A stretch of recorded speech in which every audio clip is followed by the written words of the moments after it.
And now more of the Hayden Russo Show on TalkZone.com. Back to Hayden Russo. Ooh! Ooh!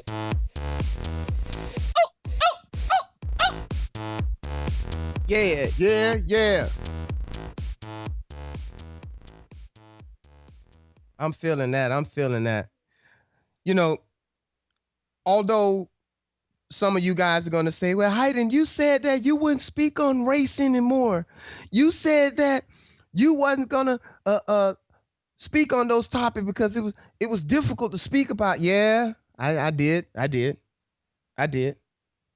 Okay. But when we start coming out and violence starts coming into the picture, it's a problem. Okay. Now, if all of us was gray, and let's picture for a moment, if all of us was gray, and the report came on over the news or the radio, and it said, police officer involvement with a civilian caused a death, and the situation is being investigated. Would we have the protests that we have going on right now? The marches, the rallies?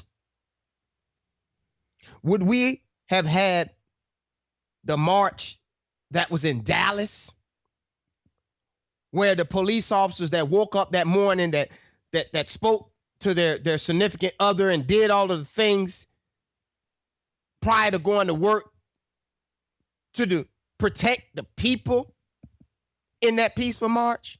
Would we had that march if we were all gray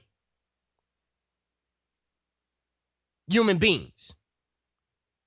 Because a human being, when he comes into this world, is not given the choice to be a color, a gender. You're not given those choices. You're thrown out into this world because you have a purpose, and then you're called home. Okay? So those police officers that have come into this existence and have performed at a high level that God has called home, we can't let their name and their death go in vain. But if we were gray, would the media be making all of this money on these issues?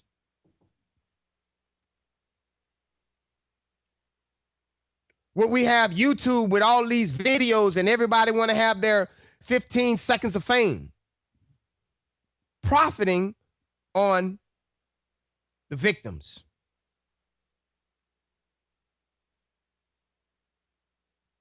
Then you have individuals that want to say, oh, Black Lives Matter. Let me tell you something. What I think that Black Lives Matter movement is a crack of baloney. It's some BS. When you have to go define who you are, you done lost yourself anyway. Who's behind that crap? Black Lives Matter. Who's profiting from that crap? Because you could take 10,000 of them and put them together, okay? You could take 10,000 black people and put them together. I'll compete against one, and let's go and create a business. Let's go and say, okay, you have a challenge. How do you get 20,000 people to work? And I'm telling you, I'll compete against 10,000 of the Black Lives Matter. You will not outcompete me. You will not outdo me. Because it's not based on color why I'll take on 10,000. And for that fact of the matter, I'll take 10,000 of any race. Because it has nothing to do with color. It's what's inside of you. What's inside your heart. Your drive, your faith. What are you committed to? Are you serious? So if we all were gray, it would definitely be a different situation. I don't know if you remember that movie in Will Smith when they had those robots and all of the robots were the same. You know, when one went down, you couldn't even tell which one went down. All of them looked the same. Race wasn't into it. No, they were looking for what was the bad component. Where's the chip? Where's the bad circuit? In real life, how you translate that is by, number one, not having to be in places where you have to arm yourself, where you feel that you need a gun. If you feel that you need a gun, then guess what? You're in the wrong place. Whether you're providing for your family, or whether you're trying to do the best to just for survival, the mind is not at its best when you're constantly thinking on when you have to pull out the gun. So we've taken our mind from being productive. Now we've taken our mind and turned on our senses and our alert systems and saying it, and we on the vigilance and we're on the lookout mode. Now, when the mind is doing that, how is it taking you towards your dreams? How is it benefiting society? How is it benefiting the goal, the mission, or what you were brought here to do? How is that helping the situation? When we begin to throw race and then we begin to march, and what we're marching for, we don't even know what the hell we're marching for, because at the end of the day, what if we're getting from these marches? Nothing. Is like you everybody wants something to change and everybody want to throw marches at the situation. Let's begin to plant seeds of life. What you mean by that, Hayden? Okay, well,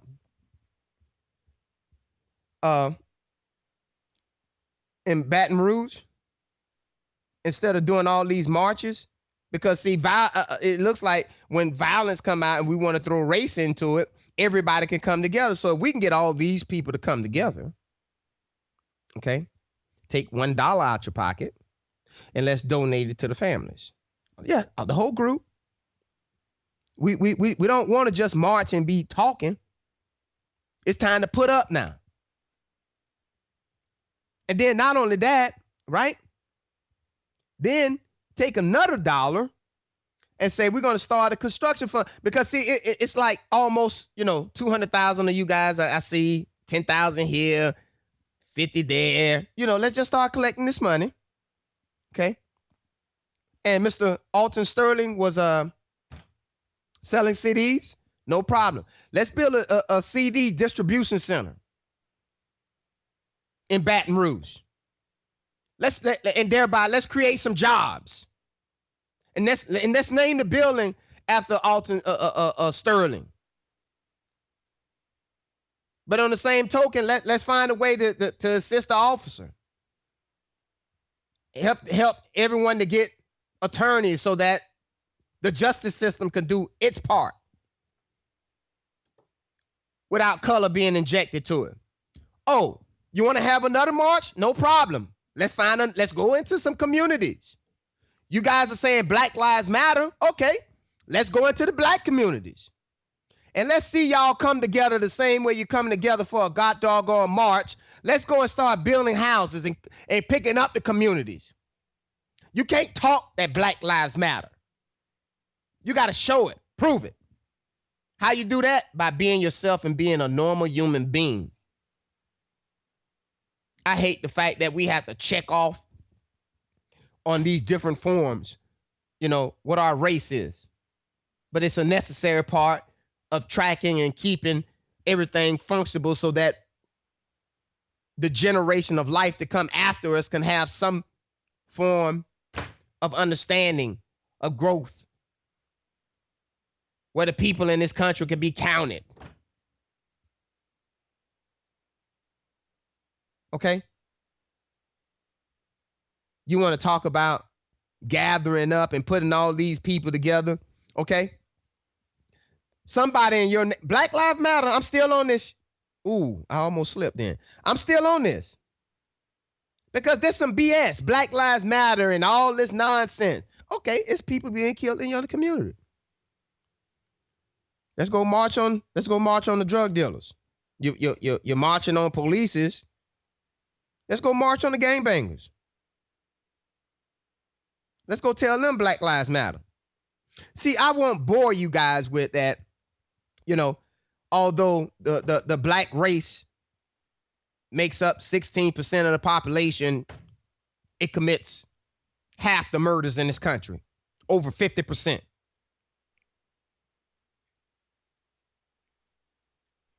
And when you have, when the males are committing those type of murders and the crimes that are being committed, and they go off to prison, I wouldn't continue boring you saying that 78% of the women are raising men. Okay? So we have a whole bunch of men that's running out there with women armor on. What a woman still is entitled to raise her child.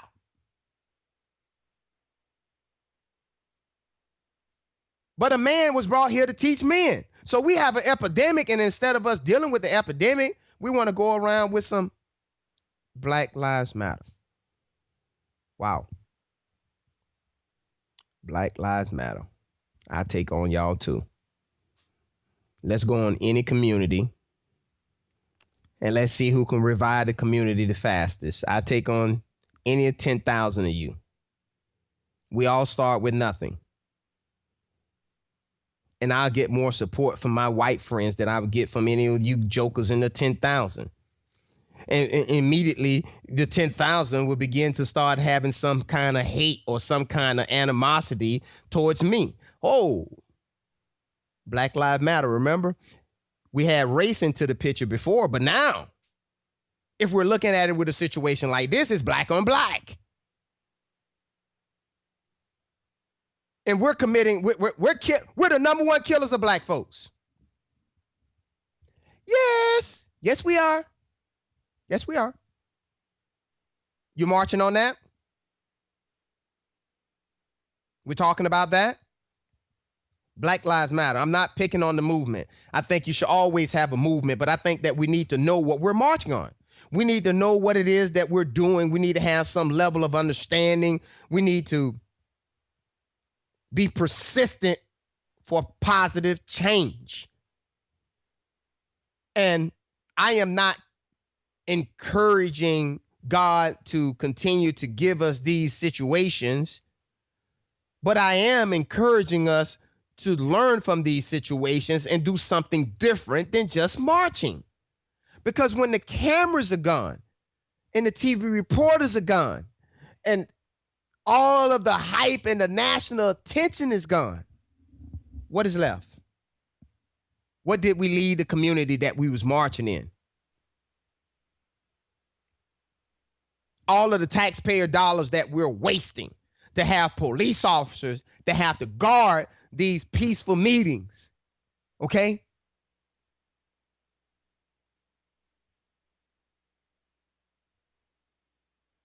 Let's take the resources that we would have to use to guard and to clean up the streets and to all of the money that's used for the media. Let's take that and let's use that to rehabilitate the communities that are having problems. The issue that we have here, ladies and gentlemen, is an issue of not only the justice system being imbalanced, but we need to provide a better educational source. We need to have more training for low level is not a good word. We need to have a better job rate for the people that doesn't have the skills. And we need to have or create a system that would allow people to grow and to develop, to go from being a gangbanger to getting a GED, to getting a college degree, to being a productive citizen. It is better for the human kind. It is good for the human as a across the nation to begin to throw race out of the situation and to begin to deal with situations the way that adults deal with situations. When I was growing up, you could sit in a room and you can debate and you can go back and forth on a business deal and or any type of deal in that way, in fashion. And then at the end of the day, when the deal was not made, the two of you guys would say, hey, you want to go out and get a bite to eat? Sure, let's go eat. It was not personal.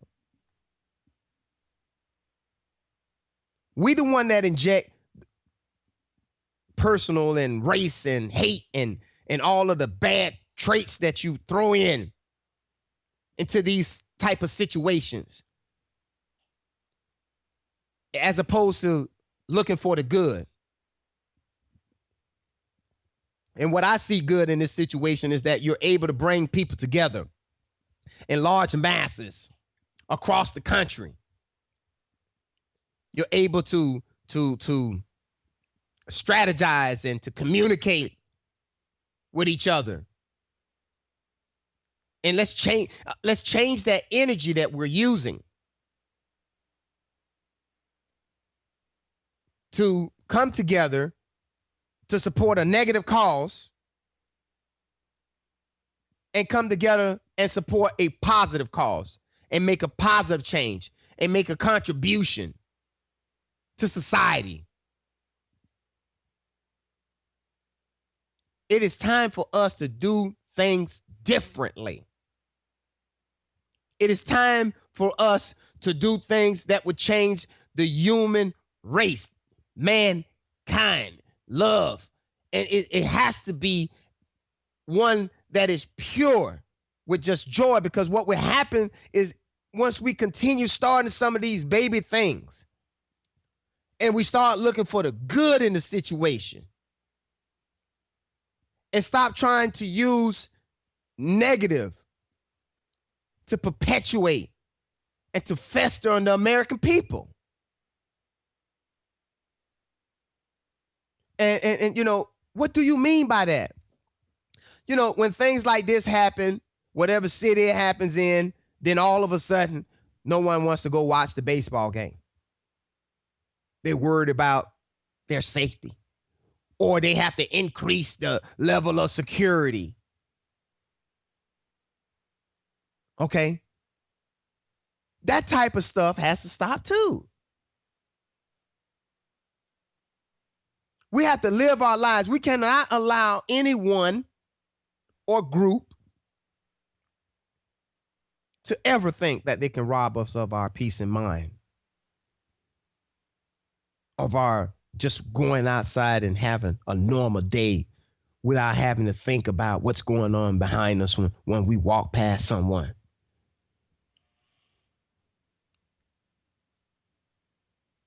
We have to take